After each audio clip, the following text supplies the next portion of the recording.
అగ్రతః పృష్ఠతశ్చైవ పార్శ్వతశ్చ మహాబలౌ ఆకర్ణపూర్ణధన్వానౌ రక్షేతాం రామలక్ష్మణౌ రక్షేతాం రామలక్ష్మణౌ రక్షేతాం రామలక్ష్మణౌ.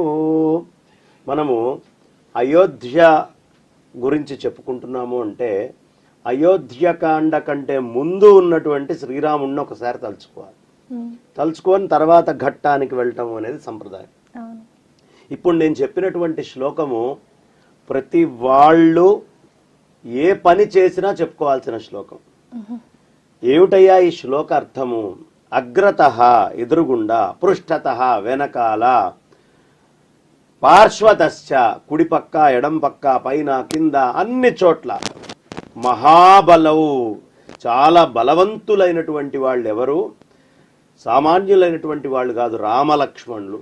ఈ రామలక్ష్మణులు నన్ను రక్షించుగాక. ఎలా రక్షించాలి?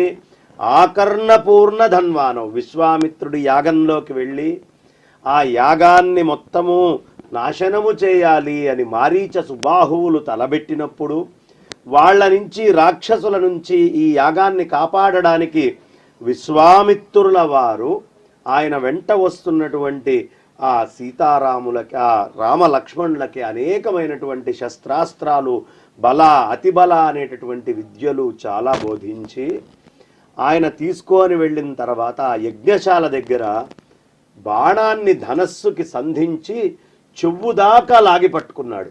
ఈ పట్టుకున్నటువంటి ఆకర్ణపూర్ణ ధన్వానం, అలా పరిపూర్ణంగా ఉన్నటువంటి ఆ ధనస్సును పెట్టుకున్నటువంటి రామలక్ష్మణులు మమ్ము కాపాడుగాక అని చెప్తాడు. కాబట్టి అది మనకి చాలా ప్రధానమైనటువంటిది. ఆకర్ణపూర్ణ ధన్వానవు అని మనకి చెప్తారు. అలా స్వామివారికి నమస్కరించుకొని, ఇంకా విశేషం ఏమిటయ్యా అంటే అలా ఆయనతోటి వెళ్ళినటువంటి ఆ స్వామి ఆ అద్భుతమైనటువంటి పుత్రకామేష్టి యాగం చేయటం వల్ల దశరథుడికి లభించినటువంటి ఆ స్వామి, చక్కగా అనేక విద్యల్ని వశిష్ఠుల వారి దగ్గర నేర్చుకున్న స్వామి, విశ్వామిత్రుడి దగ్గర అనేకమైనటువంటి బోధల్ని పొందినటువంటి స్వామి, ఆ విశ్వామిత్ర మఖ సంరక్షణం చేసిన స్వామి, అక్కడి నుంచి విశ్వామిత్రుడితో పాటు వెళ్ళి జనకుడు ప్రకటించినటువంటి స్వయంవరంలో సీతామాత భూజాత సకల సద్గుణోపేత అమ్మ భగవతిని చేయి అట్లా పట్టుకొని వరించినటువంటి, పాణిగ్రహణం చేసినటువంటి స్వామి తిరిగి మళ్ళీ అయోధ్యకి వచ్చారు. ఈ వచ్చిన తర్వాత నుంచి ఉండేటటువంటి ఘట్టం. ఈ రామచంద్రమూర్తి గురించి చెప్పాలి అంటే ఆయనని రకరకాలుగా రామాయణంలో పిలవటం జరిగింది. ఎంత అద్భుతంగా ఉంటుందయ్యా అంటే రామాయ అని పిలుస్తారు. రామాయ, రామచంద్రాయ, రామభద్రాయ వేధసే, రఘునాథాయ నాథాయ సీతాయ పతయే నమః. రామాయ అని దశరథుల వారు పిలిచేవారు. తండ్రి రామా రామా రామా అని పిలుస్తూ ఉండేవాడు. రామభద్రుడు అని కౌసల్యాదేవి పిలుస్తూ ఉండేది. ఎప్పుడు రామభద్ర రానాన్న అని. రామచంద్ర అని కైకేయి చక్కగా ఆనందంగా, కైక ఎంతో ప్రేమగా ఆయన్ని పిలుస్తూ ఉండేది. వేధసే అని వశిష్ఠుల వారు సమస్తమైనటువంటి వేదాలన్నిటికీ మూలమైనటువంటి వాడా అని వేధసే అని పిలిచేవాడు. అలాగే మొత్తము అయోధ్యాపుర జనులందరూ రఘునాథాయ అని పిలిచేవారు. అదే సీతా అమ్మవారు వచ్చేటప్పటికి నాథాయ అని పిలిచేది, నాథా అని పిలిచేది. సీతాయా పతయే నమః. ఈయన ఎప్పుడైనా పొరపాటున మిథిలా నగరానికి వెళ్తే అక్కడ జనాలందరూ సీతాయా పతయే, అరే మన సీతమ్మ మొగుడురా వచ్చాడు అని పిలుస్తుండేవారు. కాబట్టి ఇన్ని రకాలుగా రామచంద్రమూర్తి పిలువబడుతూ ఉండేవారు. కానీ విజ్ఞులైనటువంటి మహాత్ములకి సాక్షాత్తు వైకుంఠంలో ఉండే శ్రీమన్నారాయణుడే అవతారం ధరించి ఈ భూమి మీద మానవ రూపంలో వచ్చినటువంటి తండ్రిగా చెప్తారు. ఈ ప్రపంచంలో ఒక నాయకుడు, అధినాయకుడి చుట్టూనే తిరుగుతూ ఉండేటటువంటి పెద్ద గ్రంథం ఏదైనా ఉంది అంటే అది రామాయణం మాత్రమే.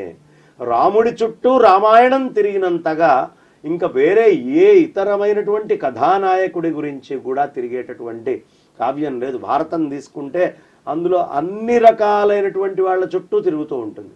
ఒక్క కృష్ణ పరమాత్మ చుట్టే తిరగదు. ఒక్క పాండవుల చుట్టే తిరగదు.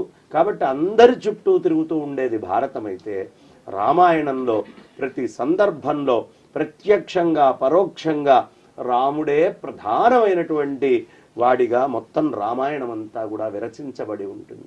వాల్మీకి మహర్షి పూజంతం రామరామేతి మధురం మధురాక్షరం ఆరుహ్య కవితాశాఖాం వందే వాల్మీకి కోకిలం అంటాం. అలాంటి ఆ వాల్మీకి మహర్షి మనందరికీ ఎంతో అందంగా అద్భుతంగా జీవితాన్ని ఎలా మలుచుకోవాలో ఆ పరమాత్మ భూమి మీదకి వచ్చి నరుడిగా మనకి చేసి చూపించాడు. ఇక్కడ ఏమిటయ్యా ప్రత్యేకత రాముడిది అంటే, ఒక మానవ మాత్రుడై పుట్టినటువంటి వాడికి ఇన్ని ఉపనిషత్తులు, ఇన్ని వేదాలు, ఇన్ని ధర్మశాస్త్రాలు, ఇన్ని రకాలైనటువంటి జీవనాలు ఇవన్నీ సాధ్యమేనా? ఇది సామాన్యుడైనటువంటి మానవుడు చేయగలిగినటువంటివా అని అనుమానం వస్తే, ఈ వచ్చినటువంటి అనుమానాన్ని మొత్తాన్ని నివృత్తి చేయడం కోసం సాక్షాత్తు వైకుంఠంలో ఉండే శ్రీమన్నారాయణమూర్తి ఏ అతీంద్రియ శక్తుల్ని వాడకుండా కేవల మానవ మాతృడిగా భూమి మీద జనించి మానవుడు ఈ ధర్మశాస్త్రాలన్నిటినీ ఎలా ఆచరించచ్చో ఆచరించి చూపించినటువంటి మహత్తర రామణీయకమైనటువంటి రాముడి యొక్క నడతే రామాయణము. కాబట్టి అలాంటి అద్భుతమైనటువంటి రామాయణంలో ఆ రామచంద్రమూర్తి యొక్క గుణగణాలు, రామచంద్రమూర్తి యొక్క లక్షణాలు, రామచంద్రమూర్తి సోదరులతోటి ఎలా ఉండాలి, తండ్రి పట్ల ఎలా విధేయుడై ఉండాలి, ప్రజల పట్ల ఎలా విధేయుడై ఉండాలి, అదేవిధంగా భర్తగా ఎలా జీవించాలి, అదే విధానంలో చక్కగా తన యొక్క ఆ రాజ్యంలో ఉండే మిత్రులతోటి ఎలా ఉండాలి, మంత్రులతో, సామంతులతో, సచివులతో ఎలా గడపాలి, వానరాదులతో, జంతువులతో ఎలా వ్యవహరించాలి, ఎక్కడ ఎలా తిరగాలి, రాక్షసులతోటి ఎలా ఉండాలి, మునులతో ఋషులతో ఎలా గడపాలి, ఆ ఋషి పత్నులు వాళ్ళు చెప్పేటటువంటి ధర్మాలు కుటుంబానికి ఎలా అవసరం పడతాయి, ఇలా అనేకమైనటువంటి అంశాలు రామాయణం అంతా కూడా జీవన విధానాన్ని సూచిస్తూ ఒక మనిషి తాను ఎలా జీవించాలి, ఒక మనిషి ఈ భూమి మీద పుట్టిన తర్వాత సార్థకం ఎలా చేసుకోవాలి అనే విషయాలు అన్నీ కూడా మనకి ఇందులో తెలుస్తాయి. అందుకనే రామచంద్రమూర్తి అంటే ధర్మము. ధర్మ అర్థ కామ మోక్షాలు, మోక్షాన్ని పొందడానికి చెప్పే ధర్మాలు వేరు.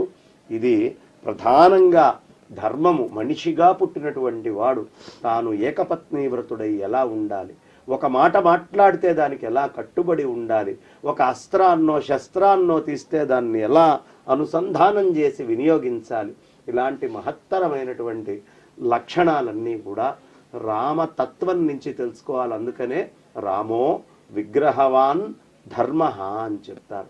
రామచంద్రమూర్తి అంటేనే ధర్మము యొక్క విగ్రహం. ధర్మాన్ని మొత్తాన్ని ఒక రూపంగా మలిచి మనం చూడాలి అనే కోరిక కలిగితే ఆ రామచంద్రమూర్తి యొక్క రూపాన్ని ఒక్కసారి చూసి మనసా అలా నమస్కరించుకుంటే చాలు. మొత్తం సమస్తమైనటువంటి ధర్మాలని నమస్కరించి ఆ ధర్మాల యొక్క అనుగ్రహాన్ని పొందినట్టు. ఇది రాముడి యొక్క స్వభావం అమ్మ. అంటే చాలా డీటెయిల్గా చెప్పారు గురువుగారు. అండ్ చాలామందికి ఇవి తెలియవు కూడా. రాముడిని వాళ్ళు ఒక దేవుని కిందే భావిస్తారు తప్ప రాముల్లో ఉన్న గుణాలని కానీ ఆయన విశిష్టత గురించి కానీ ఎవ్వరు తెలుసుకోవడానికి అస్సలు ప్రయత్నించరు. అవునమ్మా. సో అలా అడుగుతున్నాను కాబట్టి ఆయనలో ఉన్న ముఖ్య గుణాల గురించి మీరు చెప్తారా మాకు? ఇది అయోధ్యకాండ కాబట్టి ఇక్కడ చెప్పుకుందాం అమ్మ. మొట్టమొదట చక్కగా అయోధ్యకు వచ్చారు. దశరథుడు రోజు, మనిషి ఎప్పుడు ముసలివాడైనట్టో తెలుసా అమ్మ? వాడి జుట్టు తెల్లబడితే అబ్బే ముసలివాడైనట్టు కాదు. అలాగే మీసాలు వాడికి తెల్లబడ్డాయి అయినా ముసలివాడైనట్టు కాదు. గడ్డము తెల్లబడ్డది అయినా ముసలివాడైనట్టు కాదు. ఒంటి మీద రోమాలు నల్లబడ్డాయి అయినా ముసలివాడి కింద లెక్క కాదట. ఎప్పుడు చెవుల మీద వెంట్రుకలు తెల్లబడతాయో అప్పుడు వృద్ధాప్యం వచ్చినట్టు అని చెప్తారు. దశరథుడు అలా అద్దం ముందు నిల్చొని, ఓ ఈ చెవు మీద వెంట్రుక తెల్లబడ్డదా అంటే నాకు వృద్ధాప్యం వచ్చిందా, కాబట్టి నేను రామచంద్రమూర్తిని తీసుకొని వెళ్ళి పట్టాభిషిక్తుణ్ణి చెయ్యాలి అని అనుకున్నాడు. అనుకొని ఆ రామచంద్రమూర్తి వశిష్ఠులతో మిగతా అందరితోటి కూడా సంప్రదించి ఎంతో చక్కగా పట్టాభిషేక మహోత్సవాన్ని నిర్ణయించారు. పుష్యమి నక్షత్రాన్ని చూసుకున్నారు. బ్రహ్మాండంగా ఈ ముహూర్తంలో రామచంద్రమూర్తికి పట్టాభిషేకం చెయ్యాలి అని నిర్ణయించుకున్నారు. మంచి బ్రహ్మాండమైనటువంటి వస్త్రాలు, శోభలు, ఊరేగింపులు, రథగజ తురగాలు, మంత్రులు, సచివులు, సామంతులు, ప్రజలు అందరూ ఆనందంతో రకరకాలుగా అన్ని ఏర్పాట్లు చేసుకున్నారు. ఆ సమయంలో మంథర వచ్చి ఆ కైక దగ్గరికి వెళ్ళింది. కైక ఎంతో ఆనందంగా ఈ వార్త మొట్టమొదట మంథరే చెప్పింది కైకకి.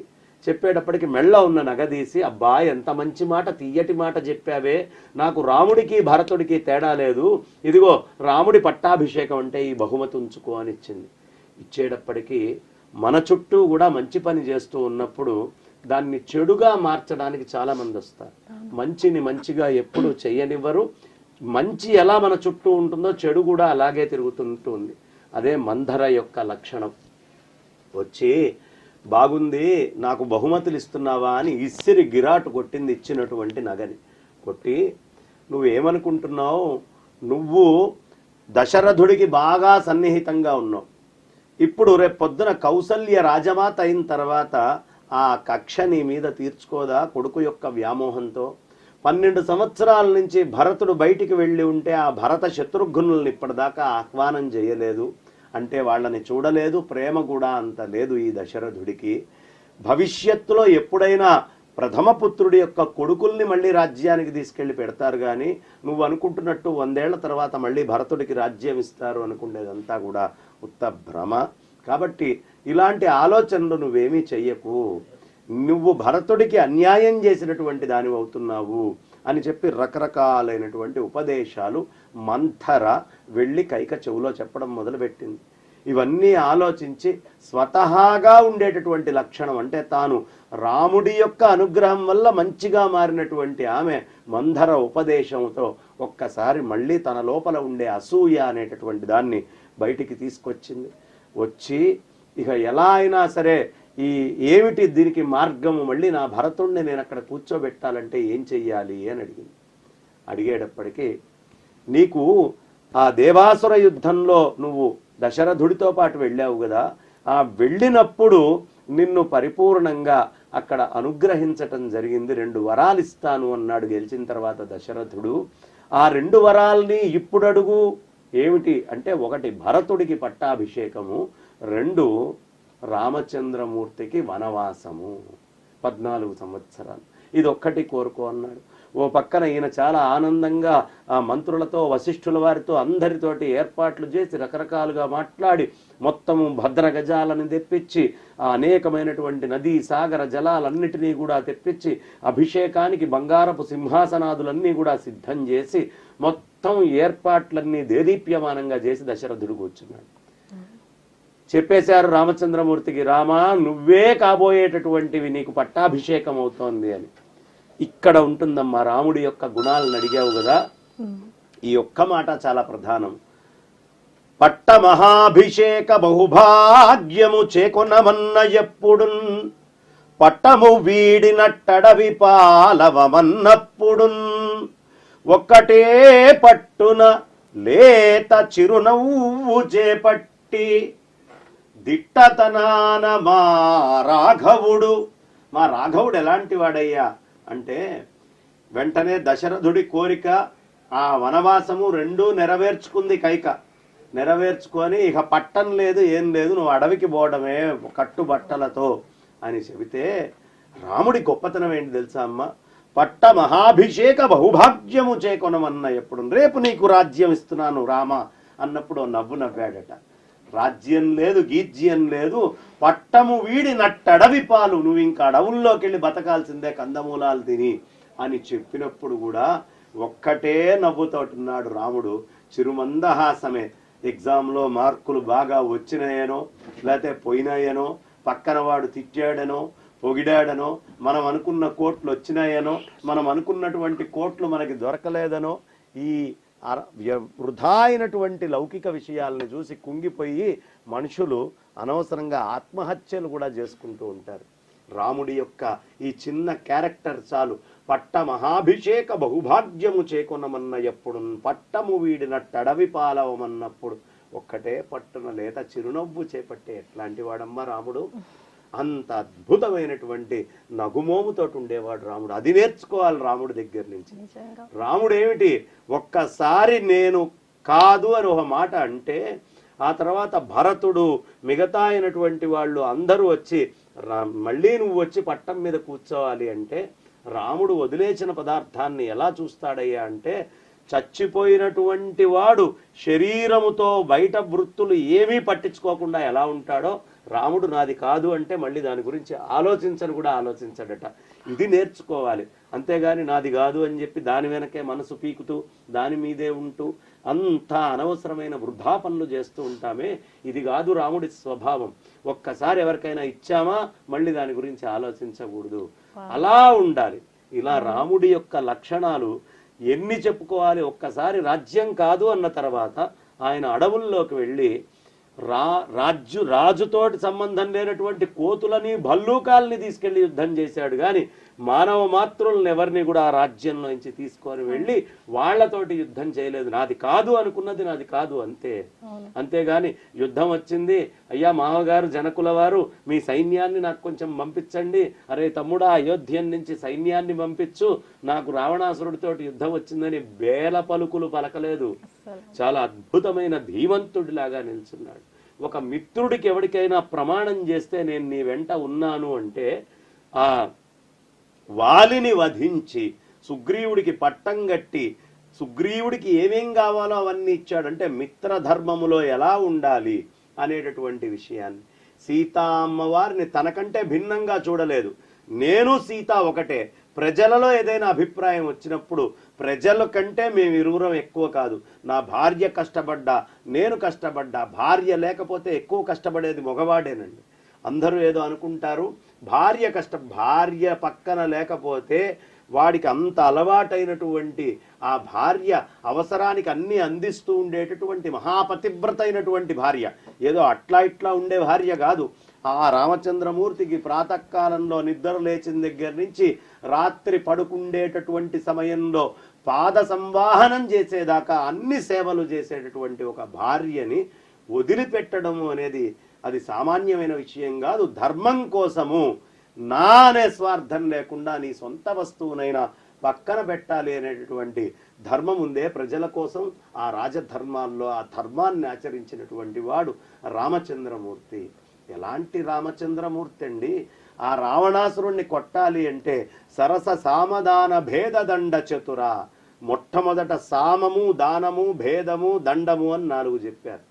ఆ రామచంద్రమూర్తి యొక్క సామ లక్షణం ఎంత గొప్పదయ్యా అంటే, రామా ఇదిగోనయ్యా ఈ అంగదుణ్ణి నేను వెళ్తున్నాను, రాయబారం చేస్తాను, బ్రహ్మాండం నువ్వు వెళ్ళి చెయ్యన్నాడు. సామంగా అంగదుడితోటి చెప్పించాడు.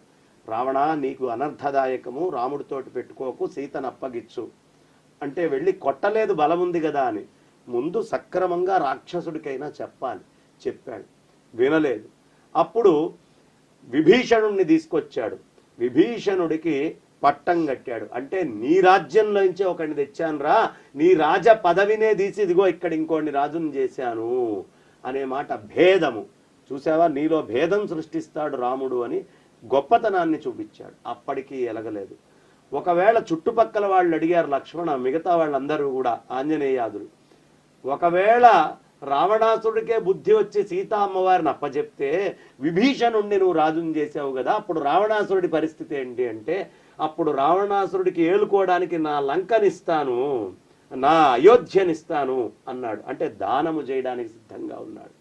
ఇక ఈ 3 వినకపోయేటప్పటికీ దండము, అప్పుడు దండించాడు. కాబట్టి సరస సామదాన భేద దండ చతురుడు రామచంద్రమూర్తి. అలాంటి రామచంద్రమూర్తి, ఎప్పుడూ ధర్మాన్ని తప్పనటువంటి రామచంద్రమూర్తి. ఈ రామచంద్రమూర్తి యొక్క మాహాత్మ్యము, రాముడి యొక్క ధనస్సు, రాముడి యొక్క విల్లు యొక్క గొప్పతనము ప్రకృతిని కూడా నియంత్రించగలిగేంత శక్తి ఉంది. సముద్రుడు ఎగిసెగిసి పడుతుంటే, ఏ సముద్ర మామూలుగా ఉండు, ఇక్కడ నేను తపస్సులో ఉన్నాను అని చెప్పి ధనస్సు బాణాన్ని తీస్తే సముద్రుడి యొక్క అలలు ఆగిపోయిన ఈ రోజుకి మనం రామేశ్వరం వెళ్తే సృష్టిలో ఎక్కడా లేనట్టుగా ఆ పెద్ద పెద్దగా వచ్చేటటువంటి అలలన్నీ కూడా అక్కడ అల అనేది లేకుండా సముద్రం ఉంటుంది. అలలు లేని సముద్రం చూడాలి అంటే రామేశ్వరం వెళ్ళాలి. రాముడి యొక్క ఒక్క మాటకి భయపడినటువంటి ఆ అద్భుతమైన అంటే వీర్యము, అదే విధంగా ధర్మము, స్మితపూర్వ భాష, ఆ అహంకారం లేకుండా ఎవ్వరు ఎదురుగుండా వచ్చినా ముందు ఆయనే నవ్వేవాడట.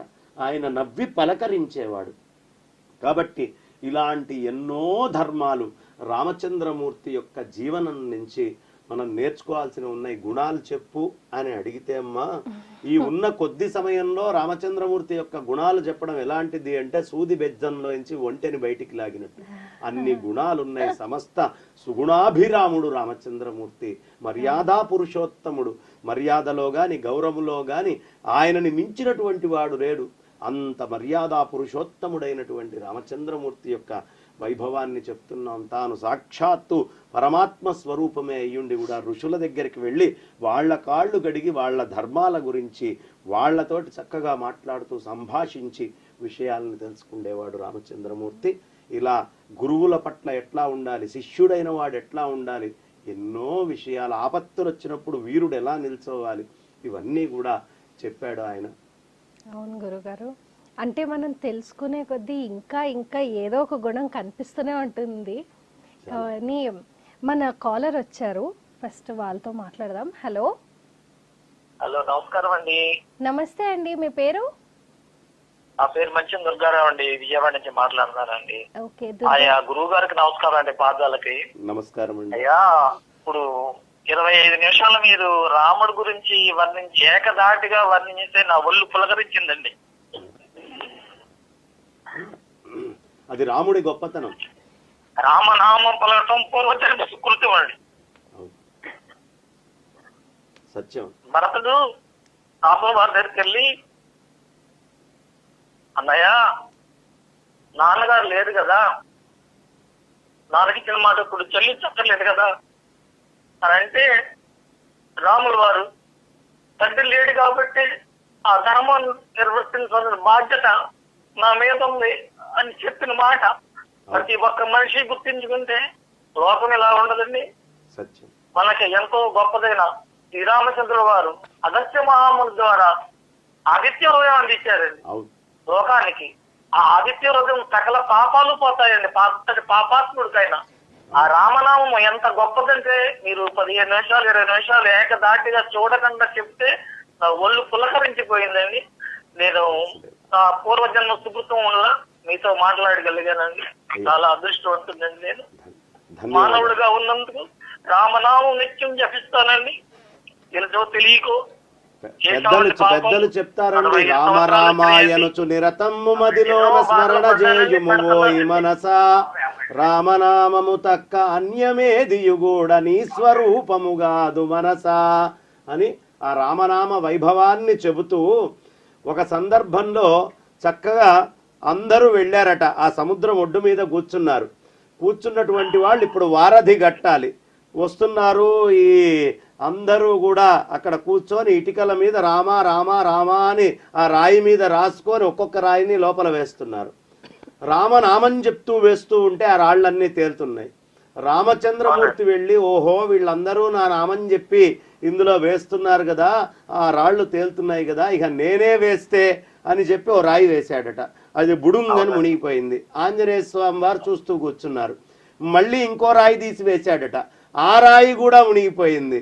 అప్పుడు ఆంజనేయ స్వామి వారు నవ్వి రామచంద్రమూర్తి దగ్గరకు వచ్చి, రామా మేమందరము మమ్మల్ని మేము ఉద్ధరించుకోవడానికి ఈ నామాన్ని చెప్పి ఆ రాయిని అందులో వేస్తే అది తేలుతుందయ్యా, కానీ రాముడి చేతిలో ఇంచి జారిపోయిన రాయి మునక్కపోతే తేలుతుందా? నీ చేతిలో ఇంచి జారిన రాయి మునుగుతుంది కదా స్వామి, కాబట్టి ఎప్పుడూ నీ చేతిలో ఉండాలనే మేము నామం చేసేది అని చెప్తారు. కాబట్టి రామ తత్వ వైభవము చాలా విశేషం. మీ శరీరము మీ కంఠము గద్గదమవుతోంది మాట్లాడేటప్పుడు. మీ రామభక్తి, మీ అపారమైనటువంటి రామభక్తి చాలా విశేషమైనటువంటి రామభక్తి. ఆ రామచంద్రమూర్తి నిన్ను సదా అనుగ్రహించుగాక. నాకు ఉద్వేగం వచ్చినా మీరు చెప్పిన మాటలు నాకు గత జీవితాన్ని గుర్తు చేసినాయండి. అయ్యా వాసుదేవ. ఓకే, కాల్ కట్ అయినట్టుంది. కానీ అంటే రాముడి గొప్పతనమే అది. ఆయన గురించి ఎంత మాట్లాడుతుంటే మనం లీనమయ్యే కొద్దీ మనకంతే ఆటోమేటిక్గా కళ్ళలో నుంచి నీళ్ళు వచ్చేస్తాయి. ఎందుకంటే అంటే చాలామంది దేవుళ్ళని మనం ఆలోచించినప్పుడు రాముడికి ఒక ప్రత్యేకత ఉంటుంది. ఆయన ఎప్పుడు అందరి నుంచి డిఫరెంట్గానే ఉంటారు. అవును. కాబట్టి అండ్ అలాగే ఇవాళ మనం అసలు మన కార్యక్రమం పేరే అయోధ్య రామం కాబట్టి మోస్ట్ ఇంపార్టెంట్ అసలు అయోధ్య క్షేత్రం యొక్క విశిష్టత గురించి మాకు చెప్పండి. ఈ అయోధ్య అంటే ఇక్కడ యోధత్వానికి అవసరం లేదు. అంటే మీకు చూడమ్మా, బాలకాండలో ఆయన తాటకని అట్లాగే మిగతా అయినటువంటి రాక్షసుల సంహారము జరిగింది. సుబాహువుని ఇది చేశాడు, మారీచుడిని కొట్టి అవతల పడేశాడు, అలాంటి పనులు చేశారు. కాబట్టి అక్కడ ఆయన వీరత్వం చూపించాడు. అలాగే అరణ్యకాండలో వచ్చేటప్పటికీ రాక్షసుల్ని చంపించాడు, కరదూషణాదులు అందరినీ కూడా. అలాగే కిష్కింధకాండలో కూడా వధ ఉంది, సుందరకాండలో కూడా రాక్షసుల్ని చంపడము అనేటటువంటిది ఉంది. అదే విధానంలో యుద్ధకాండ అయితే ఇక రాక్షసుల్ని చంపడమే పనిగా పెట్టుకున్నారు. ఇలా అన్ని చోట్ల వచ్చిన అయోధ్యకాండలో ఎక్కడా ఒకళ్ళని చంపినట్టుగా దాఖలాలు ఉండవు. ఆ అయోధ్యకాండ వైభవం ఏమిటయ్యా? అయోధ్యకాండ అంటే రామచంద్రమూర్తి పుట్టినటువంటి ప్రదేశము అయోధ్య. సీతా అమ్మవారు నేపాలం నుంచి తొలిగా ఇక్కడ అడుగు పెట్టి నా ఇల్లు అనుకున్నటువంటి ప్రదేశము అయోధ్య. సీతారాముల యొక్క సంసార యోగ్య నివాస ప్రదేశము అయోధ్య. ఆ అయోధ్య అనేటటువంటిది రామచంద్రమూర్తి అనేకమైనటువంటి బాల్య లీలలని చూపించినటువంటి ప్రదేశం. అందుకే త్యాగరాయస్వామి వారు ఒక కీర్తన చక్కగా పాడతారు. తపమేమి చేసెనో మును తపమేమి చేసెనో, కౌసల్యమును తపమేమి చేసెనో, తళుకు చెక్కిలి ముద్దు బెట్ట కౌసల్యమును తపమేమి చేసెనో అంటాడు. ఈ కౌసల్య అమ్మవారు ఆ రాముడు కనిపిస్తే చాలు అని అందరూ బాధపడి ఆలోచనపడి ఆయన కోసం తపస్సులు చేసి రకరకాలుగా చేస్తూ ఉంటారు. అలాంటి రాముణ్ణి ఒళ్ళో కూర్చోబెట్టుకొని ఆ అద్భుతమైనటువంటి ఆ తళుకు చెక్కిలి, ఆ తళుకుమని కాంతిమయంగా ఉన్నటువంటి ఆ చెక్కిలి మీద తన పెదాలతో ముద్దు పెట్టిందే ఈ అయోధ్యలోనే కదా. ఏం తపస్సు చేసిందయ్యా తల్లి. మేము ఒక్క క్షణం విగ్రహాలు పెట్టుకొని పూజ చేసి ఎప్పుడైనా ఈ రాముడు ఒక్క క్షణం మా మనస్సులో కనిపించకపోతాడా అని ఇంత బాధపడుతూ తపనపడుతూ ఉంటే ఆ తల్లికి ఆ భాగ్యం ఏం తపస్సు చేయటం వల్ల వచ్చింది? ఆ అయోధ్యలో ఆ తల్లికి ఆ భాగ్యం దక్కింది. శ్రీరామ రారాయని బిలువ దశరథుండుమును తపమేమి చేసెనో. ఏం తపస్సు చేశాడో ఈ దశరథుడు.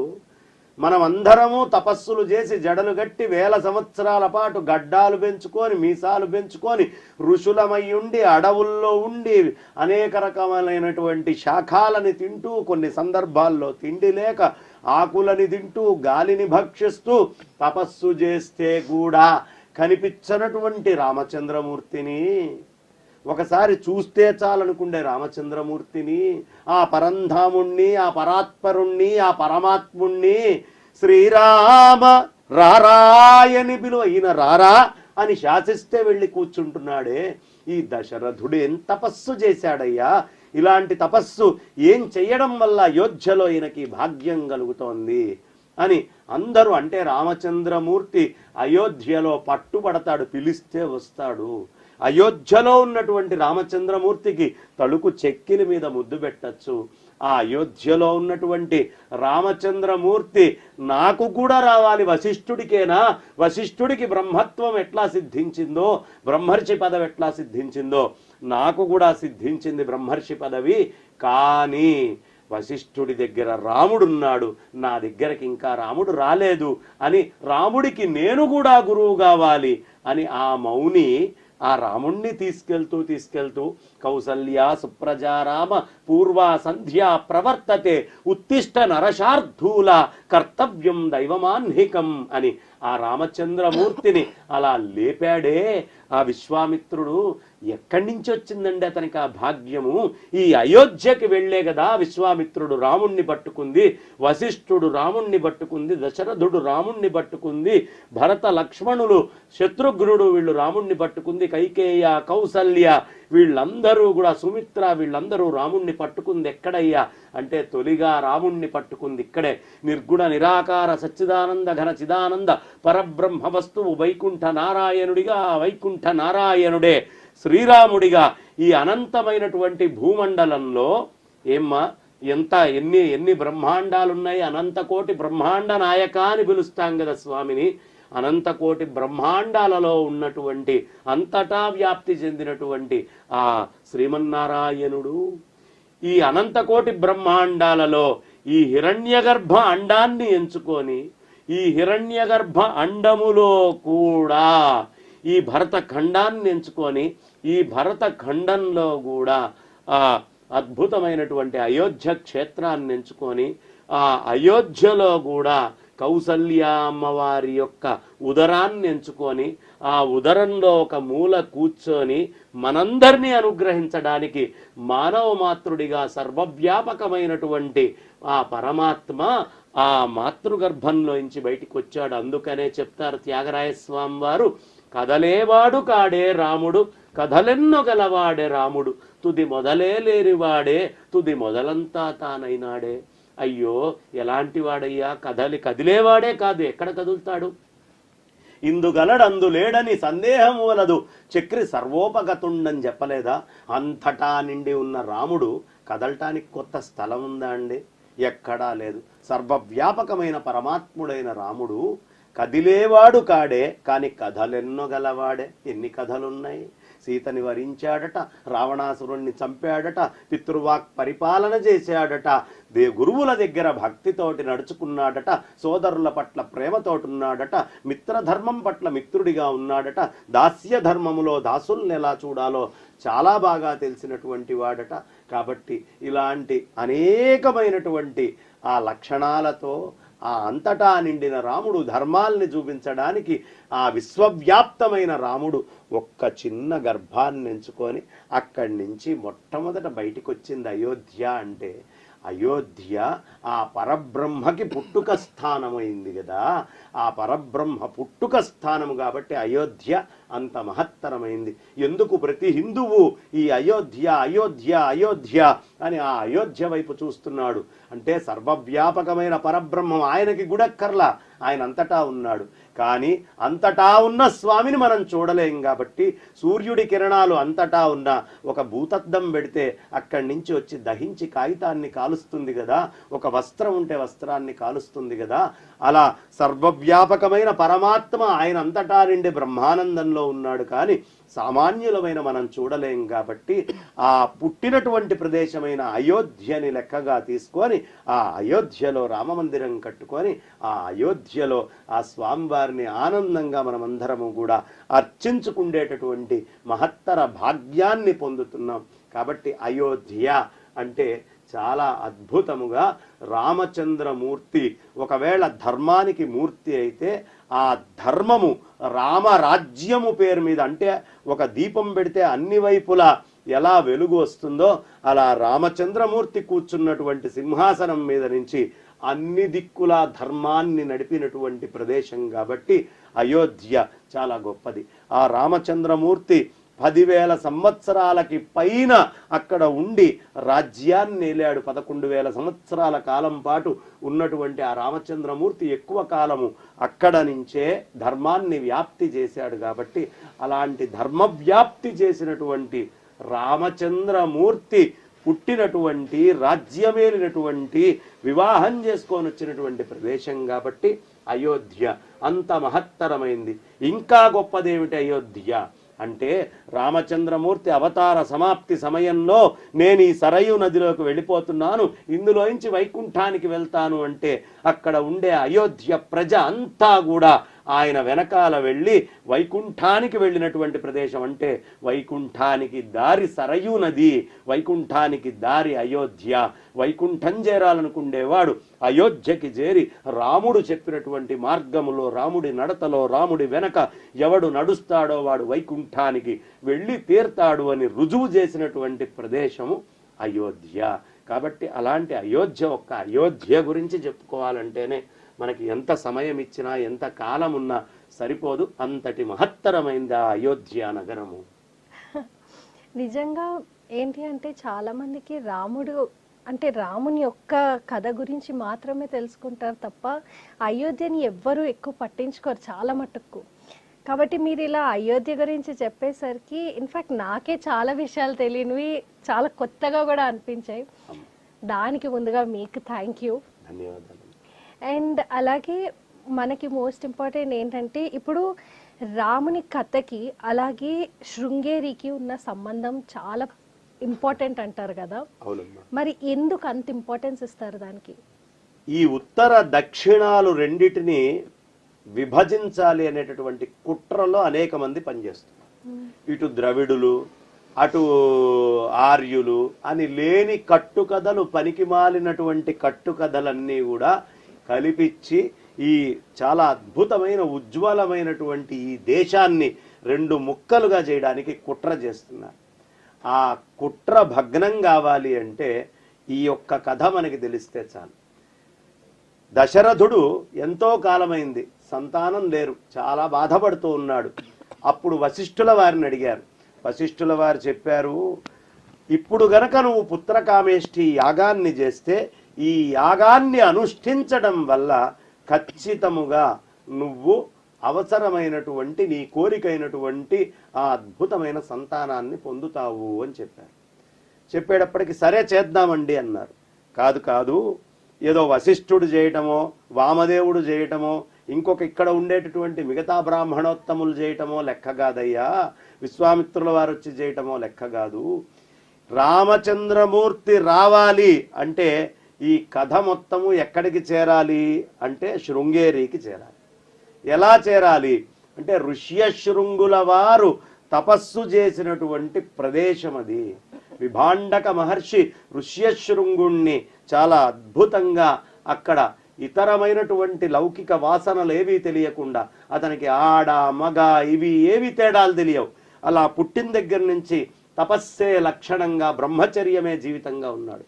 ఎంత అమాయకంగా పెరిగాడయ్యా అంటే అతన్ని తీసుకోవడానికి రోమపాదుడు పంపించినటువంటి అతని కుమార్తె అక్కడికి వెళ్ళి లడ్లిచ్చిందట ఈయనకి, ఈ ఋష్యశృంగుడికి. లడ్లిస్తే ఈ లడ్డు తీసుకొని ఆయన, ఈ మా ఊరి చెట్లకి ఇట్లాంటి పండ్లు రావేమిటి, ఈ పండ్లు ఎక్కడి నుంచి తయారవుతాయి, ఏ చెట్టు నుంచి వస్తాయి అని అడిగినంత అమాయకుడు ఋష్యశృంగుడు. అతని స్త్రీ పుంభేదము తెలియకుండా కేవలం తపస్సుతోటి ఉండేవాడు. అలా కేవలం తపస్సుతోటి ఉండేటటువంటి ప్రదేశం ఋష్యశృంగం. ఋష్యశృంగములో ఉన్నటువంటి ఈ ఆచార్యుణ్ణి ఎప్పుడైతే మనం తీసుకెళ్తామో వర్షాలు వస్తాయి. ఆ ఆచార్యుడు ఇక్కడికి వచ్చి ఇక్కడ గనక యజ్ఞం చేస్తే అప్పుడు రామచంద్రమూర్తి వస్తాడు. అందుకనే మోడీ గారు ఈ అయోధ్య అనేటటువంటి దాని ప్రతిష్ట జరగాలి, శంకుస్థాపన చెయ్యాలి అన్నప్పుడు ఆ శృంగగిరి జగద్గురువుల అనుగ్రహ ఆశీస్సులని తీసుకొని అక్కడ ఉండేటటువంటి బ్రాహ్మణోత్తములని పిలిచి ఆ అయోధ్య పట్టణంలో శంకుస్థాపనని చేయించారు. ఎందుకు? అక్కడి నుంచి వస్తే తప్ప రామచంద్రమూర్తి ఉద్భవించడు, రామచంద్రమూర్తి రాడు, నిరాటంకంగా ఈ కార్యక్రమం అంతా జరగదు. కాబట్టి ఆ ఋష్యశృంగుడు ఆ రోజు అక్కడి నుంచి వచ్చి పుత్రకామేష్టి యాగము చేస్తే రామచంద్రమూర్తి ఎలా వచ్చారో అలాగే ఋష్యశృంగము నుంచి పండితోత్తములు వచ్చి ఇక్కడ కూర్చొని శంకుస్థాపన చేసిన తర్వాత శంకుస్థాపన పుత్రకామేష్టికి ఆరంభము. ఈ సనాతనమైనటువంటి ఈ ధర్మము మొత్తాన్ని పరిరక్షించడానికి మళ్ళీ కౌసల్య దశరథుల యొక్క పుత్రుడిగా రామచంద్రమూర్తి జనవరి 22వ తారీఖు నాడు అభిజిల్ లగ్నములో అత్యంత వైభవంగా ఇక్కడికి రాబోతున్నారు. కాబట్టి శృంగగిరి యొక్క పనేమిటయ్యా అంటే ధర్మాన్ని అక్కడి నుంచి తీసుకొని వచ్చి ఇక్కడ ఆనాడు ఎలా ఋష్యశృంగుడు ప్రతిష్ఠ చేసి రాముణ్ణి తెప్పించాడో అలా మళ్ళీ రామచంద్రమూర్తి ఉద్భవానికి కారణం ఈ ఋష్యశృంగుడు. కాబట్టి శృంగగిరి జగద్గురువుల అనుగ్రహ ఆశీస్సులు ఉండడం వల్ల మాత్రమే ఇక్కడ అద్భుతంగా ఆ రామచంద్రమూర్తి యొక్క ఉద్భవము జరుగుతోంది. ఈ విషయాన్ని మనం గుర్తుంచుకొని ఋష్యశృంగుణ్ణి తలుచుకోకుండా, వాల్మీకిని తలుచుకోకుండా, శృంగగిరిని తలుచుకోకుండా రాముణ్ణి తలుచుకుంటే ఎవడూ రాముణ్ణి పొందలేడు. రాముణ్ణి పొందాలి అంటే శృంగగిరిలో ఉండేటటువంటి గురువుల్ని ఆరాధిస్తేనే రాముడు దొరుకుతాడు. అందుకని శృంగగిరికి రామచంద్రమూర్తికి ఉన్న అవినాభావ సంబంధం ఇదమ్మా.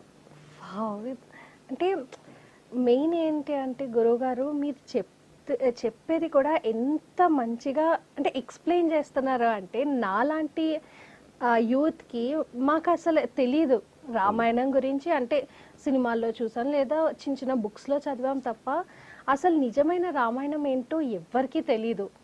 మరి అలాంటి యూత్కి వాళ్ళు రామాయణం నుంచి ఏమైనా నేర్చుకోవాలి అంటే మీరు ఏం నేర్చుకోవాలి అంటారు? అసలు రామాయణం అంతా బాలుడి దగ్గర నుంచి వృద్ధుడి దాకా నేర్చుకోవడానికి అవసరమైనటువంటి నీతులు చెప్పేవే మొత్తము రామాయణం అంతా కూడా. రామాయణం అంతా ధర్మాన్ని చెప్తుంది. అందుకనే ఇప్పుడు నువ్వు గొప్పదానివి అని మీ అమ్మో, మీ నాన్నగారో, మీ ఇంట్లో ఉండే మీ సోదరులో, మీ మిత్రులో చెప్పారనుకోమ్మా, ఏదో వాళ్ళకున్న ప్రేమతోటి చెప్పారు. నిత్యము నిన్ను తిట్టేటటువంటి శత్రువు అయినటువంటి వాళ్ళు నువ్వు అబ్బా నీ వల్ల నాకు ఇంత నష్టం జరిగింది, అంత నష్టం జరిగిందని బాధపడేవాళ్ళు నువ్వు గొప్పదాని అన్నారనుకోమ్మా, అప్పుడు అది పెద్ద గొప్ప మాట అవునా కదా? అట్లా రామచంద్రమూర్తి బాలకాండలో తన ఆ మారీచుడి యొక్క తల్లైన తాటకిని చంపాడు, సోదరుడైన సుబాహుణ్ణి చంపాడు, బాణంతో కొడితే ఎగిరి వెళ్ళి ఎక్కడో పడ్డాడు. దాన్నే మారిషస్ అని పిలుస్తాం ఇప్పటికీ, మారీచుడు పడ్డటువంటి ప్రదేశాన్ని. అలా కొడితే వెళ్ళి పడ్డటువంటి ఆ మారీచుడు రావణాసురుడు పిలిస్తే వెళ్ళి బంగారు లేడి రూపంలో రావాల్సి వచ్చింది. అప్పుడు ఆ మారీచుడు చెప్తాడు, ఏమయ్యా నువ్వేం మాట్లాడుతున్నావు, ఎవరితోటి నువ్వు వెళ్ళి పరాచకాలు ఆడుతున్నావో నీకు తెలుసా? రాముడు ఎలాంటి వాడో తెలుసా? రామో విగ్రహవాన్ ధర్మ. అన్ని విధాలా నష్టపోయినటువంటి మారీచుడు రాముడి గురించి చెప్తాడు. రాముడు అంటే ధర్మము, ధర్మం అంటే రాముడు అని. కాబట్టి మనము ధర్మముగా ఉంటే, ధర్మాన్ని ఆశ్రయిస్తే మన శత్రువు కూడా మనల్ని పొగుడుతాడమ్మా. మన శత్రువు మనల్ని పొగుడుతాడు ధర్మాన్ని ఆచరిస్తే అనే విషయము రామాయణాన్ని చూసి మనం నేర్చుకోవాలి. శత్రువు కూడా బాధపడతాడట ధర్మాన్ని ఆచరించేవాడికి ఏదైనా హాని జరిగినప్పుడు. మీకు ఒక గొప్ప విషయం చెప్తాను ఈ ధర్మం విషయంలో. ధర్మరాజు దగ్గరికి చక్కగా అనేకమైనటువంటి ధర్మాలు చెప్తాడు అని ప్రతీతి. దుర్యోధనుడు కాలము అనేటటువంటిది ఈ ఉత్తర గోగ్రహణం చేసినప్పుడు వీళ్లకున్నటువంటి అజ్ఞాతవాసం పూర్తయిందా కాలేదా అని భీష్ముడిని అడిగాడు, ద్రోణుడిని అడిగాడు, అక్కడ ఉండేటువంటి సిద్ధాంతకర్తలను అడిగాడు, పక్కన మిత్రుడు కర్ణుని అడిగాడు, ఆయన మా మేనమామ అయినటువంటి శకునిని అడిగాడు. అదేవిధంగా లోపల ఉండే అనేక మందితోటి తెలుసుకున్నాడు. కానీ ఇంతమంది చెప్పినా అతనికి నమ్మకం రాలా. భటుల్ని పంపించి నిజంగా అజ్ఞాతవాసం పూర్తయిందా లేదా ధర్మరాజుని అడిగిరా అన్నాడు. ఏ ధర్మరాజుకైతే అన్యాయం చేయాలనుకుంటున్నాడో ఆ ధర్మరాజు దగ్గరికి పంపించి ధర్మరాజు అన్ని విధాల అన్ని మానాల ప్రకారం అన్ని పంచాంగాల ప్రకారము అజ్ఞాతవాసం పూర్తయింది అంటే నమ్మాడు. అంటే ఎవరికి హాని చేస్తున్నామో ధర్మము చెప్పినప్పుడు ధర్మముగా ఉంటే వాళ్ళ దగ్గర ధర్మము అనేది ఉంది అని ప్రతి వాడికి అర్థమవుతుంది. ఇలా ఈ ధర్మ లక్షణాన్ని రామచంద్రమూర్తి చూపించి ఎలా ఉండాలి అనే విషయాన్ని చెప్పాడు. అదే విధానంలో రామచంద్రమూర్తి స్వయంవరానికి వెళ్తాడు విశ్వామిత్రుల వారితో. ఆ ధనస్సును ఎత్తగలిగే శక్తి ఉందని రాముడికి తెలుసు, మిగతా రాజులు ఇబ్బంది పడుతున్నారు అని తెలుసు, జనకుడు ఎవరు లేరా అని బాధపడుతున్నాడు అని తెలుసు. సీతా అమ్మవారి ముంగుర్లతోటున్నటువంటి ఈ మహానుభావుడు ధనస్సును ఎత్తాలి అని కూడా తెలుసు, ఎత్తాలని కోరుకుంటుందని కూడా తెలుసు. కానీ తన గురువైనటువంటి విశ్వామిత్రుడు ధనస్సునెత్తు రామా అని చెప్పిందాకా అక్కడి నుంచి కదలలేదు. అంటే నువ్వెంత బలవంతుడివైనా, ఎంత తెలివిగలవాడివైనా, ఎంత సమస్తాన్ని ఎరుగగలిగిన వాడివైనా, నీలో అన్ని సమర్థతలు ఉన్నా గురువు అని ఒకసారి ఎవరినైనా పిలిస్తే ఆ గురువు ఆజ్ఞకి నా బలము అని మిరిసి పడకుండా, ఎగిరి పడకుండా ఎలా ఉండాలి అంటే గురువు యొక్క మాటని పాటించటము ధర్మము అని అక్కడ ఆయన చూపిస్తూ ఉన్నాడు. తండ్రి యొక్క మాటని ఎట్టి పరిస్థితుల్లో ఇవాళ రేపు బతికుండంగానే తండ్రి యొక్క మరణం గురించి నాకు ఆస్తి ఎలా వస్తుంది అని ఆలోచించేవాళ్ళు చాలామంది ఉన్నారు. ఇలా ఉన్నటువంటి రోజుల్లో రామచంద్రమూర్తి ఆస్తులన్నీ వదిలిపెట్టుకోవడానికి తండ్రి మాట ఎప్పుడో నేను పుట్టక ముందు ఇచ్చినా అది తండ్రి మాట. తండ్రి మాటని కాపాడని వాడు. అందరూ మనం ఏం చేస్తున్నాం, తల్లిదండ్రుల నుంచి వచ్చే ఆస్తి కావాలి, తల్లిదండ్రుల నుంచి వచ్చే సుఖాలు కావాలి. మరి తల్లిదండ్రుల నుంచి పూర్వం నుంచి వస్తున్నటువంటి ధర్మము ఇది ఆచరించాలి అనేటటువంటిది ఎంతమందికి కావాలి? నా తల్లి నాకు అది చేసి పెట్టాలి, నా తండ్రి నాకు ఇది చేసి పెట్టాలి అని డిమాండ్ చేస్తామే. మరి నీ తల్లిదండ్రులకి కూడా తల్లిదండ్రులైనటువంటి వాళ్ళు ఈ ధర్మాన్ని కాపాడుకుంటూ వస్తున్నప్పుడు వాళ్ళు ఆ ధర్మాన్ని ఏది ఆచరిస్తున్నారో నేను ఆచరించాలి అని ఏనాడైనా నీ బాధ్యతను నువ్వు గుర్తు చేసుకున్నావా? ఆ బాధ్యతని గుర్తు చేసుకో. రాముడు అంటే ఆస్తుల్ని పంచుకోవటమే కాదు, తల్లిదండ్రుల యొక్క ఆశయాల్ని, ఆలోచనల్ని, గౌరవాల్ని, మర్యాదల్ని కూడా పంచుకోవాలి అనే విషయాన్ని చెప్తాడు రామచంద్రమూర్తి. కాబట్టి ఇది నేర్చుకోవాలి. తల్లిదండ్రుల యొక్క మాట, గౌరవాన్ని కూడా మనం ఎలా కాపాడాలి. అదేదో ఒక సినిమాలో తీసినప్పుడు వాళ్ళకి అర్థమవుతుంది, నాన్నకు ప్రేమతో అని తీశాడు, అలా కాపాడటము అనేది. కానీ ఇది ఎక్కడి నుంచి వచ్చింది ఈ ఆలోచన అంటే, రాముణ్ణి నువ్వు చదివితే త్రివిక్రమ్ శ్రీనివాస్ గారు కాదు, ఆ సినిమా నువ్వే రాయగలిగి ఉండేవాడివి. రామాయణం చదవక నువ్వు రాయలేకపోతున్నావు. ఇలాంటి ఉత్తమమైనటువంటి భావాలన్నీ కూడా మనకి ఎన్ని నేర్పిస్తుందండి రామాయణము. ఆ రామాయణంలో సీతా అమ్మవారితోటి తాను గడిపినటువంటి సమయాలు, భార్యకి ఎంత ప్రాధాన్యత ఇవ్వాలి, భార్య వియోగమైతే ఎంత బాధపడతాడు రామచంద్రమూర్తి అనేటటువంటి విషయాన్ని, చెట్టుని చూసి, కోయిలని చూసి, పుట్టని చూసి రావణాసురుడు ఎత్తుకెళ్ళినప్పుడు ప్రతి వస్తువులో సీతా అమ్మవారిని చూస్తూ బాధపడతాడు. భార్య అంటే ఆయనకి ఎంత ప్రేమ అనే విషయాన్ని అక్కడ చూపిస్తారు. ఇంత ప్రేమ ఉన్న భార్యని కూడా ప్రజలలో ఎవడో ఒక మాట అన్నాడు, వాడి కోసం మేము ఇరువురం కష్టపడతాము అని అంత ప్రేమ ఉన్న భార్య వియోగాన్ని మళ్ళీ ఒకసారి చూపించాడు రామచంద్రమూర్తి. రామచంద్రమూర్తికి తెలీదా మృగ్యమైనటువంటి బంగారపు లేడి అనేటటువంటిది ఉండదు అని? తెలుసు. తెలిసినా సీతమ్మ భార్య కోరింది, కోరింది. ఈ జగత్తులో ఆ భార్యకు అక్కడ ఆ వస్తువు ఉన్నట్టు కనిపించింది, నాకు దర్శనమిచ్చింది.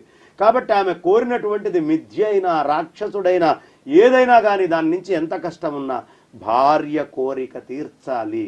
భార్య అడిగినప్పుడు భార్యకి అనేక రకాలైనటువంటి సేవలు భర్త ఎలా చెయ్యాలి, భార్య యొక్క మనస్సుని ఎప్పుడు ఎలా అర్థం చేసుకోవాలి, తాను కొన్ని కష్టమైనవి కావాలని కోరుతుంది, కోరినప్పుడు ఆ భార్యని సంతోషపెట్టడము అనేది ఎలా ఉండాలి అనేది రామచంద్రమూర్తి దగ్గర నుంచి నేర్చుకోవాలి. వెళ్ళి ఆ మృగాన్ని తీసుకురావడానికి బయలుదేరాడు వేటకి. అంతేగానే ఏం మాట్లాడుతున్నావు, కూర్చో, ఏం బంగారపు లేడి, ఏం అడుగుతావు అని అరిచేటటువంటి లోకం ఉంది. కానీ సీత, నువ్వు ఈ కోరిక కోరావా, నీ కోసం వెళ్ళొస్తాను అని చెప్పేటటువంటి భర్త ఎక్కడ ఉన్నాడు? అలాంటి భర్తగా ఉండాలి అని రాముడు ఆదర్శంగా చూపిస్తున్నాడు. భార్య కోరితే, లేనిది కోరినా దానికోసం ప్రయత్నము నువ్వు లోపం చేయకుండా ఉండకు, భార్య కోరిక కోసం ప్రయత్నం చేస్తూ ఉండు అని చెప్పేటటువంటి వాడు రామచంద్రమూర్తి. రామచంద్రమూర్తిని భరతుడు, లక్ష్మణుడు, భరతుడు, సుమిత్ర, కైకేయి, కౌసల్య వీళ్ళందరూ కూడా వచ్చి మళ్ళీ వచ్చి ఒకసారి రాజ్యం తీసుకోరామా అని కోరితే రాముడు అంటాడు, అయ్యో మనం పోయినంత మాత్రాన తండ్రి గారి యొక్క మాట పోదు కదా, ఈ మాటని మనం గౌరవించాలి. ఇందాక కాలర్ ఒకసారి గుర్తు చేశారు ఈ విషయాన్ని చాలా అద్భుతంగా. కాబట్టి రామచంద్రమూర్తి యొక్క నిజ తత్వం ఏమిటంటే, తండ్రి పోతే తండ్రి యొక్క ఆశయాలు పోతాయి అనుకోవద్దు. తండ్రి పోయినా తండ్రి యొక్క ఆశయాలు, తండ్రి తన పితృలకి తద్దినాలు పెట్టేవాడు. ఆ తద్దినం పెట్టడం అనేది కొడుకు చేయాలి. తండ్రి పోయాడు కదా, ఎవడు చూడొచ్చాడు, మా నాన్న వచ్చి మళ్ళీ నన్ను అడుగుతాడా, వాళ్ళ తాతకి పెట్టుకున్నాడో లేదో అని అనుకోవద్దు. పితృ కార్యక్రమాల్ని రామచంద్రమూర్తి ఆచరించి చూపించాడు, నువ్వు కూడా ఆచరించాలి అని చూపిస్తూ ఉన్నాడు. అదే విధానంలో తన భార్యని ఎత్తుకొని వెళ్తే ఇంకో పెళ్లి చేసుకుందామని కానీ 4 రోజులు వెతికి వదిలేయటము అనేది చేద్దామని రాముడు ఎప్పుడూ అనుకోలే. అహర్నిశలు ఆ సీత గురించి ఆలోచించి మళ్ళీ సీతని సాధించిందాకా నిద్రపోనటువంటి వాడు రామచంద్రమూర్తి. అందరూ రాముడిని అంటారు, సీతా అమ్మవారిని అగ్నిప్రవేశం చేయమన్నాడు, ఇలాంటి రాముడు రాముడా అని. సీతా అమ్మవారిని అగ్నిప్రవేశం చేయమని రామచంద్రమూర్తి వాల్మీకి రామాయణం మొత్తంలో ఎక్కడా అడగలేదు. సీతా అమ్మవారే స్వతసిద్ధంగా అగ్నిహోత్రాన్ని పేర్చుకొని ఆమె వెళ్ళి మళ్ళీ బయటికి వచ్చింది తప్ప రాముడు అడిగితే సీతా అమ్మవారు అగ్నిప్రవేశం చేసినట్టు వాల్మీకి రామాయణంలో లేనే లేదు. లేని విషయాన్ని చెప్పుకోవడం అవుతుంది. కాబట్టి రాముడు అంటే క్యారెక్టర్ ఎలా ఉండాలి, ఎప్పుడు మన క్యారెక్టర్ అసాసినేట్ కాకుండా ఎలా ఉండాలి. ఎవడైనా వచ్చి నన్ను కాపాడు అంటే వాడు శత్రువైన విభీషణుడు ఎక్కడి వాడండి, రావణాసురుడి తమ్ముడు.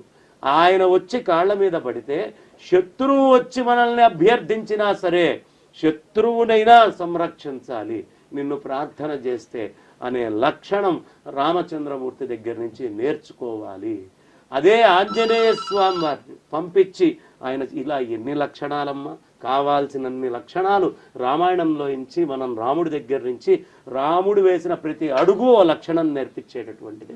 కాబట్టి రాముడు సుగుణాభిరాముడు, సకల గుణాభిరాముడు. అలాంటి రాముడి గురించి ఏం చెప్పుకుంటారు? నిజంగా గురుగారు. అయితే మన నెక్స్ట్ కాలర్ వచ్చారు, మాట్లాడదాం. హలో హలో హలో, నమస్తే అండి, మీ పేరు? నమస్తే అండి, నా పేరు వ్యాసమూర్తి. వ్యాసమూర్తి గారు, మనతో గురువు గారు ఉన్నారు, మీ ప్రశ్న అడగండి.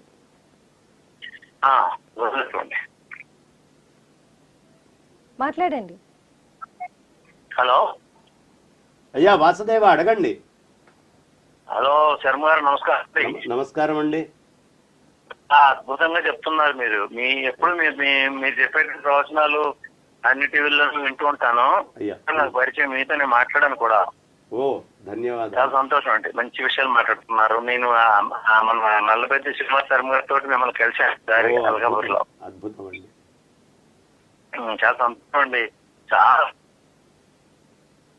అయ్యా సంతృప్తిగా ఉంది. చాలా రాముడి గురించి చెప్పుకుంటే రోజే రోజు రాముడి చింతన చేసేటటువంటి రోజు. రామనామమే చాలు, రామ మంత్రమే మేలు అని పెద్దలు చెప్తారు కదండి. అది చెప్పుకోవడంలో ఆనందంగా ఎంతైనా చెప్పుకోవచ్చు. ఇది ఈ సందర్భం ఇస్తే రాముడి గురించి ఘంటసాల గారి పద్యం ఒకటి పాడాలని అనిపిస్తున్నాను. రామ రామ రామ అబ్బా అబ్బా, అద్భుతం అండి. ఒకసారి ఘంటసాల గారిని గుర్తు చేశారు, ఆ గొంతులో ఉన్న రామచంద్రమూర్తిని గుర్తు చేశారు. చాలా ధన్యవాదాలు. అదేండి, అందుకనే నాకు మీ ఈ కార్యక్రమంలో వింటుంటే నాకు బాగా చాలా ఉత్తేజం కలిగి మీ దగ్గర మీరు నాకు అనుమతి ఇచ్చినందుకు మీకు ధన్యవాదాలు. మీరు ఇలాంటి హిందూయిజాన్ని మీలాంటి వాళ్ళు ఉండడం వల్ల ఇంకా హిందూయిజం ఇలా ఉందండి. నిజంగా మీ అందరికీ కూడా మీ అందరూ అద్భుతమైన గానం చేసిన మనందరం ఉండడం వల్ల హైందవ ధర్మం ఘనంగా ఉంది. చాలా సంతోషం అండి, చాలా సంతోషం. మేము భజనలు కూడా చేస్తూ ఉంటాం అండి. నేను మిమ్మల్ని మళ్ళీ కలుస్తాను, మీరు మీ ఇంటి దగ్గర కలుస్తాను. చాలా సంతోషం అండి. మీకు ఆ శ్రీరామచంద్రమూర్తి ఆయురారోగ్యేశ్వరాలు ఇచ్చి ఎప్పుడు రక్షించి మరిన్ని సత్కార్యక్రమాలు చేసుకున్నటువంటి శక్తిని, భక్తిని, యుక్తిని ఆ సర్వేశ్వరుడు మీకు ఇవ్వాలని మనస్ఫూర్తిగా ఆశీర్వదిస్తాను. చాలా చాలా ధన్యవాదాలు. ధన్యవాదాలు, నమస్కారం అండి. అయితే గురువు గారు, మనం అసలు మాట్లాడుకునేదే మెయిన్ అయోధ్యలో కట్టే రామ మందిరం గురించి. కాబట్టి ఈ 22వ తారీఖు నాడు కట్టబోయే ఆ రామ మందిరం, అలాగే అంటే దాని విశిష్టత, అసలు అక్కడ ఏముంది అన్న విశేషాలు మాకు కొంచెం చెప్తారా? ఆ రోజు అయోధ్యలో మంధర వచ్చి కైకని అడగడం వల్ల, కైక దశరథుడిని ప్రార్థన చేయటం వల్ల, ఈ ప్రార్థన చేసినటువంటి దశరథుడు అంతకు ముందు మాట ఇచ్చి ఉండడం వల్ల 14 ఏళ్ళు రామచంద్రమూర్తి వనవాసానికి వెళ్ళాడు. కానీ ముష్కరులొచ్చి దాడి చేయటం వల్ల 500 సంవత్సరాలు రామచంద్రమూర్తి వైకుంఠవాసంలో ఉన్నాడు. 500 సంవత్సరాల తర్వాత రామచంద్రమూర్తి యొక్క అద్భుతమైన, దివ్యమైన, భవ్యమైన, అతి సుందరమైన, మహత్తరమైన, మహోన్నతమైన, మర్యాదా పురుషోత్తముడైన రామచంద్రమూర్తి యొక్క విగ్రహాన్ని ఇప్పుడు మనం ప్రతిష్ట చేసుకోగలుగుతున్నాం. ఈ సనాతనమైన వైదిక ధర్మానికి చెందిన మనమందరం కూడా మన రాముడు పుట్టినటువంటి ప్రదేశంలో రామాలయం కూడా కట్టుకోలేనటువంటి స్థితిలో ఉన్న, దౌర్భాగ్య స్థితిలో మనమందరం కూడా ఉన్నాం. కానీ ఇవాళ మనందరి కలలు నెరవేరుతున్నాయి. ఏనాడైనా మనం ఒక రైల్వే స్టేషన్ పేరు అయోధ్య ధామ్ అని విన్నామా అమ్మ? అయోధ్య ధామ్ అనే పేరు మీద రైల్వే స్టేషన్. అలాగే ఈ మొత్తానికి లాంచ్ ప్యాడ్ ఎవరమ్మా? అసలు రామాయణం మొత్తానికి లాంచ్ ప్యాడ్ ఎవరు? వాల్మీకి మహర్షి. కూజంతం రామరామేతి మధురం మధురాక్షరం ఆరుహ్య కవితాశాఖాం వందే వాల్మీకి కోకిలం అంటారు కదా. అలా లాంచ్ ప్యాడ్ అయినటువంటి ఆ వాల్మీకి మహర్షి పేరు మీద, అద్భుతమైనటువంటి వాల్మీకి మహర్షి పేరు మీద వస్తున్నటువంటి ఎయిర్పోర్టు. అలాగే ఈ మృతత్వము లేనటువంటి కావాలి మనిషికి. మనిషికి చావు ఉండకూడదు అనుకుంటారు. చావు ఉండకూడదు అంటే ఎవడికి చావు ఉండదు? ఎవడు రాముడి దగ్గరికి చేరతాడో వాడికి మృత్యు అనేటటువంటిది ఉండే అవకాశం లేదు. కాబట్టి నువ్వు ఎక్కడి నుంచైనా రాముడి దగ్గరికి వెళ్ళాలనుకుంటున్నావా? ఇదిగో నీకోసం ఒక రైలు వేశాను, అదే వందే అమృత్. దాన్నే రామనామ తారకం సదా భజోరే సదా భజోరే అని మనకి పెద్దలు చెప్తూ ఉంటారు. ఇలా వందే అమృత్ అనేటటువంటి రైలు అక్కడికి వేయటం జరిగింది. చక్కగా ఆ రోజు ప్రతిష్ట జరిగినటువంటి సాయంత్రము అద్భుతంగా దీపావళి మళ్ళీ చేసుకుందాం. ఎందుకు దీపావళి చేసుకోవాలి అంటే, రావణ వధ చేసి, రాక్షస వధ చేసి మళ్ళీ రాముడు పట్టాభిషిక్తుడవుతున్నటువంటి రోజు కాబట్టి అప్పుడు దీపావళి మనం చేసుకున్నాం. 500 సంవత్సరాల పాటు విశేషమైనటువంటి దాడి జరిగి అన్నీ అయిపోయి సమస్యల్ని తీర్చుకొని మళ్ళీ రామచంద్రమూర్తి విగ్రహాన్ని ప్రతిష్ట చేసుకుంటున్నాం కాబట్టి దీపావళి చెయ్యాల్సిందే. ఈ అయోధ్యకి కాదు ఇది పండగ, మొత్తము భారతావనికి, యావత్ విశ్వానికి పండగ. ఇవాల్టి నుంచి ఈ విగ్రహ ప్రతిష్ఠ అయిన దగ్గర నుంచి విశ్వమంతా కూడా సుఖంగా ఉంటుంది. ఎలాంటి రాముడు? రామో లోకాభిరామోయం శౌర్య వీర్య పరాక్రమ అని మనకి పెద్దలు చెప్తారు. ఆ లోకాభిరాముడైనటువంటి రాముడి శౌర్య వీర్య పరాక్రమాలని మళ్ళీ ఈ ధరిత్రి చూసి విశ్వగురువుగా భారతదేశం నిల్చోవడానికి అద్భుతమైనటువంటి మెట్టు వేస్తున్నాం. ఈ భారతావని గర్వించేటటువంటి రోజు కాబట్టి అలాంటి అద్భుతమైనటువంటి అయోధ్యలో 392 అద్భుతమైనటువంటి స్తంభాలతో ఈ 2.7 ఎకరాల స్థలములో ఆ రామమందిరము 54,700 స్క్వేర్ ఫీట్ల నిర్మాణముతో మొత్తము 70 ఎకరాల అద్భుతమైన చుట్టుపక్కల కొలతలతో 3 అంతస్తులుగా ఉండబోయేటటువంటి ఈ క్షేత్రము మనకి చాలా తెలుసు. చోళుల పద్ధతి అని తెలుసు, పాండ్యుల పద్ధతి తెలుసు, కృష్ణదేవరాయల పద్ధతిలో క్షేత్రాల్ని కట్టడం ఎలాంటిది అనేటటువంటి తెలుసు. కానీ వీటన్నిటికంటే పురాతనమైనటువంటిది నగారా అనే పద్ధతి.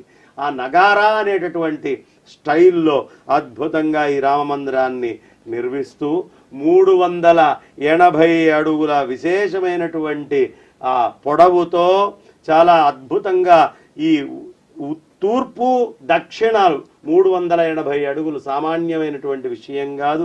ఆ వెడల్పుతో 250 అడుగుల అద్భుతమైనటువంటి ఇటు వెడల్పు అటు పొడవు తీసుకొని 161 అడుగుల ఎత్తు మీద ఆ స్వామివారి క్షేత్రాన్ని తీసుకొని వెళ్ళి 32 మెట్లెక్కంగానే అద్భుతంగా కనిపించే విధంగా ఆ రామచంద్రమూర్తి యొక్క విశేషమైనటువంటి వైభవమైనటువంటి మహత్తరమైనటువంటి మహనీయమైనటువంటి ఆ క్షేత్రాన్ని నిర్మిస్తూ ఉన్నారు. దీన్ని చక్కగా అందరము ఆ రోజు ప్రతి ఇంటికి రామచంద్రమూర్తి వారి అక్షతలు రాబోతున్నాయి. ఈ అక్షతల్ని మనం అందరము తీసుకుందాం. ఈ అక్షతల్ని తీసుకొని ఆ అక్షతల్ని శిరస్సు మీద వేసుకుందాం. ఆ శిరస్సు మీద వేసుకొని ఆ సమయంలో దీపాలన్నీ వెలిగించుకొని ఆ రామచంద్రమూర్తి సన్నిధిలో కొన్ని అక్షతల్ని ఉంచి మనం అందరము కూడా ఈ భారతదేశము అంటే ఏదో భారతదేశము కాదు, భారతదేశం అంతా అయోధ్యే అని అనిపించేట్టు. ఒక్క రాముడు అయోధ్యలో పుట్టలేదు, రాముడికి పట్టాభిషేకం అయోధ్యలో జరగట్ల. ప్రతి ఇంట, ప్రతి వాడ, ప్రతి గడప, ప్రతి ఊరు, ప్రతి పల్లె, ప్రతి అడవి, ప్రతి చెట్టు, ప్రతి పుట్ట, ప్రతి మిట్ట, ప్రతి గుట్ట అంతా రామమయమే అన్నట్టుగా ఆ అద్భుతమైనటువంటి రామచంద్రమూర్తి యొక్క ప్రతిష్టా మహోత్సవ వైభవాన్ని జరుపుకుందాం. అందరము పలోమని 22వ తారీఖు వెళ్లాల్సిన అవసరం లేదు. ఇదిగో మాధ్యమాలు అనేకమున్నాయి, అనేకమైనటువంటి ఘట్టాలు చూపించడం జరుగుతుంది. ఆనందంగా ఇక్కడి నుంచి చూసినటువంటి రాముడు, అక్కడ ప్రతిష్ట చేస్తున్నటువంటి రాముడు వేరు కాదు. అక్కడికి వెళ్తే అన్ని పైనుంచి కింద నుంచి పక్క నుంచి చూడగలమో చూడలేమో, ఇక్కడ కూర్చొని ఇంట్లో నుంచి అన్ని పక్కల నుంచి అన్ని భంగిమలలో అన్ని వైపుల నుంచి ఆ మహత్తరమైన కట్టడాలు, ఆ వచ్చినటువంటి మహాత్ముల్ని ఒకసారి దర్శించవచ్చు, ఒక్కసారిగా అన్నీ చూడొచ్చు. అవన్నీ చూసుకొని ఆ క్షేత్రములో ప్రతిష్ట జరిగే సమయంలో మన ఇళ్లల్లో ఇదివరకు రామాయణం సీరియల్గా వస్తేనే ఇంటి ముందు ఇంట్లో కొబ్బరికాయ కొట్టుకున్నటువంటి ఘనత మనది. అలాంటిది రాముడే విగ్రహంగా వచ్చి అక్కడ సుప్రతిష్ఠితుడైనటువంటి మహోన్నత సమయంలో దీపాలను పెట్టి మనమందరము కొబ్బరికాయని కొట్టుకొని ఆ పూర్ణ ఫలంతో ప్రతి ఇంట్లో పరవన్నం వండుకుందాం, ప్రతి ఇంట్లో పండగ వాతావరణాన్ని తెచ్చుకుందాం, ప్రతి ఇంట్లో నృత్యాలు నాట్యాలు ఉండాలి. రామచంద్రమూర్తి వస్తున్నాడు అంటే నువ్వు నాట్యం చేయాలి, మనం ఎగరాలి. ఎందుకు ఎగరాలయ్యా? ఇట్లా కూర్చొని స్తబ్దంగా టీవీ చూడటం కాదు, ఆహా అని ఒక్కసారి ఎగిరి శరీరం ఇలా ఊగితే. ఎందుకు? రాముడు పుట్టింది ఎక్కడా? అయోధ్యలో అంటారు. ఆ అయోధ్య నా శరీరమే అయ్యా, నా హృదయంలో రామచంద్రమూర్తి పుట్టాడు. వాళ్ళ అక్కడికి వచ్చాడు, ఇక్కడ ఉన్నాడు, అక్కడ ఉన్నాడు రాముడు, ఇక్కడ ఉన్నాడు, ఎక్కడ లేడు. తానెక్కడ వెతికితే అక్కడక్కడ ఉండేటటువంటి వాడు రాముడు. కాబట్టి లోపలికి వెళ్ళి రాముడు పుట్టాడు అని, పుట్టిన రాముడు నా హృదయం అనేటటువంటి ఉయ్యాలలో ఉన్నాడు. మరి ఉయ్యాలని ఊపాలి అంటే నా శరీరమే కదా అటు ఇటు ఊగాల్సింది అని ఆనందోత్సాహాలతో ఆ రాముడి ఉద్భవ సంబరాలని మనం అంతా సంరంభముగా అన్ని చోట్ల జరిగేట్టుగా చూసుకుందాం, వైభవంగా చేసుకుందాం. జై శ్రీరామ్ అని పెద్దగా నినాదాలు చేద్దాం. చాలా చాలా గొప్పగా చెప్పారు గురుగారు. అయితే మన నెక్స్ట్ కాలర్ లైన్ లో ఉన్నారు. హలో హలో హలో నమస్తే అండి, మీ పేరు? అమ్మా, నేను కమలా శాస్త్రి, నా పేరు. గురుగారు చాలా బాగా మాట్లాడుతున్నారు, చాలా బాగుంది. గురుగారు నమస్తే సార్. మీకు నమస్కారం అమ్మా. రాముల వారి గురించి ఎంత బాగా చెప్పారండి. నా అదృష్టం ఏంటంటే అయోధ్య నేను చూశాను ఇంతకు ముందు 91లో. కాకపోతే ఫుల్ సెక్యూరిటీల మధ్య, మిలిటరీ వాళ్ళ సెక్యూరిటీల మధ్య మేము చూడవలసిన పరిస్థితి అన్నమాట ఆ రోజుల్లో. ఇప్పుడు ప్రతిష్ట జరిగిన తర్వాత మనమందరం ప్రశాంతంగా 22 తర్వాత వెళ్ళి ఎప్పుడైనా చూసుకోవచ్చు. ఇప్పుడు మనమందరం సమకాలీనంలో చూసుకోగలిగే భాగ్యం. ముందుగా ఒక రాముల వారి పద్యంతో నేను మీకు చిన్న ఇది చేస్తాను. తప్పకుండా అమ్మ, తప్పకుండా. శ్రీరాఘవం దశరథాత్మజమప్రమేయం సీతాపతిం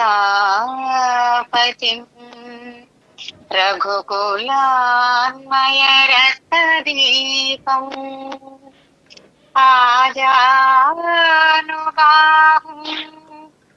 అరవిందదళాయతాక్షం రామం నిశాచర వినాశకరం నమామి.